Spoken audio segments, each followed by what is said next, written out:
Imagine a couple have a child, a very special moment in life.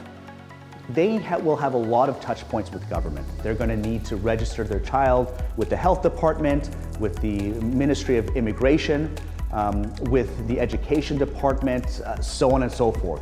As they have to do all of these different activities, quite often governments today are mostly digital. They probably have all of their own individual apps. They definitely have their own individual forms, and they all design the services that they conduct within their own silo.